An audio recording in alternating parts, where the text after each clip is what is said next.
ó ga o. Rotimi Daniels tún ti tẹ̀ sójú bàbá Adébóyè lórí àwọn wàásù tí wọ́n máa ń ṣe fáwọn èèyàn lọ́tẹ̀ yìí. Ó ní báwo ni bàbá ṣe sọ wípé àwọn ní agbára lórí ilé ayé kálukú jàwọn òbí tó bí wọn lọ. Ẹ gbọ́ ẹ̀yin èèyàn, ṣé lóòótọ́ ni wípé pastors ní agbára láti ré ègún lórí èèyàn ju òbí tó bá bí lọ?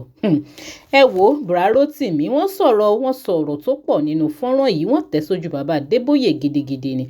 Ẹ jẹ́ àjọgbọ́. You are welcome to Crossblog TV. Remember to subscribe, like, share and follow us. Padà Rotimi Daniels yín náà ni Awíkoko lójú ọlọ́rọ̀ tí bàbá ọlọ́rọ̀ bá gbọ́ kí ló fẹ́ fi mí ṣe.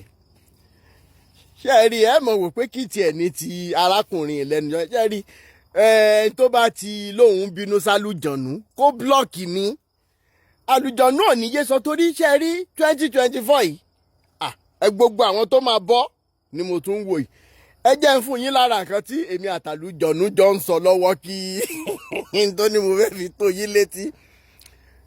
Ní ọdún kan lọ́hùn láyé ìgbà tèmi náà ń fara janlẹ̀ ní rìdíìmù gbogbo ayé ìgbà tèmi pé ká ní bóyá rú bàbá Adébóyè wá sí business center wọn táwa ti ń ṣe ẹrú lábẹ́ wọn ń gbà yẹn tọmọ wọn lékè yẹn náà tẹ̀lé wọn tírú mi ń fi arúgbó ara tí mo fi ń ṣe drama tí mo rò pé mò ń ṣe drama for long.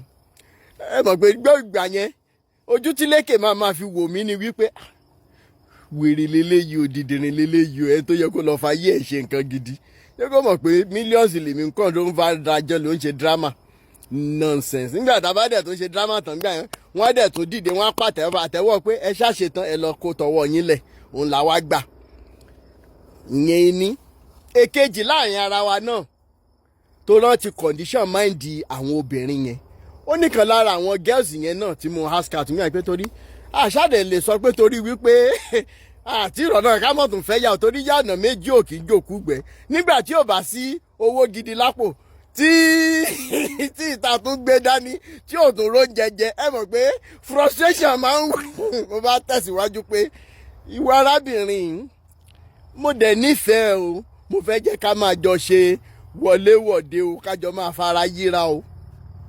Pẹ́rẹ́ tó dáhùn ó sì nàmà ó ṣe déédéé kọ́bìnrin béèrè pé iṣẹ́ wo ni òun ṣe èlò ló ń gbà ní oṣù mo bá dà iṣẹ́ tíṣà ni mí o. Pé mo dẹ̀ lọ́jọ́ ọ̀la tó dá ọ brother Rotimi ẹ fẹ́ ọjọ́ ọ̀la lẹ́nà èlò lẹ́ ń gbà ní oṣù mo ní ẹgbẹ̀rún 12,000 ní 12,000 naira. Ibo lẹ̀ ń gbé ibi báyìí mò ń gbé yàrá kan ni mò ń mánéjì tọ̀ ẹ jẹ́ kí n lọ gbàdúrà sí kí n gbọ́n tí Olúwa bá wí. Pẹ́rẹ́ tá ṣe ìsìn tán ní Sunday ọjọ́ ìsinmi tó tẹ̀lé ọjọ́ ìsinmi tí mo bá arábìnrin sọ̀rọ̀ fún rẹ̀ ló fi kọ́là aṣọ ọrùn aṣọ tí mo wọ̀ jọ́nà lọ fún rẹ̀ ló fà mí pàṣẹ pé Rotimi ẹ má ti lọ ṣé ẹ enjoy service mo ní mo enjoy service ó ní àtọ òun ti lọ gbàdúrà o kí dẹ̀ ni Olúwa sọ ló bá ní Olúwa ní pé kákan mọ́ ṣe ọ̀rẹ́ ni o pé a lè fẹ́ ra mo lèmi náà ti mọ̀ pé n t'Olúwa máa sọ nìyẹn ìyẹn lọ bẹ́ẹ̀. Ẹ bá ń pe G.O. Adébóyè bàbá ẹ wá gbẹnu sí mike ó ní ọ̀rọ̀ àpòdà kan tẹ́ ẹ sọ.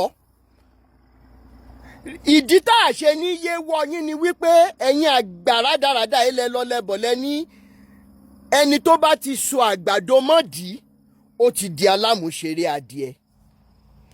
Ṣé wá rí kì í ṣe adìẹ nìkan ló máa wọ́ yín ajá máa gba pátáǹdì yín ewúrẹ́ máa bọ́ṣọ lọ́rùn yín ọ̀bọ yóò gbé yín nalẹ̀ ní ìtẹ́ kò sí iṣẹ́ 2024 àwọn èèyàn máa bọ́sẹ̀ ẹ wá lọ ẹ wá bọ̀ ẹ wá sọ àwọn nǹkan.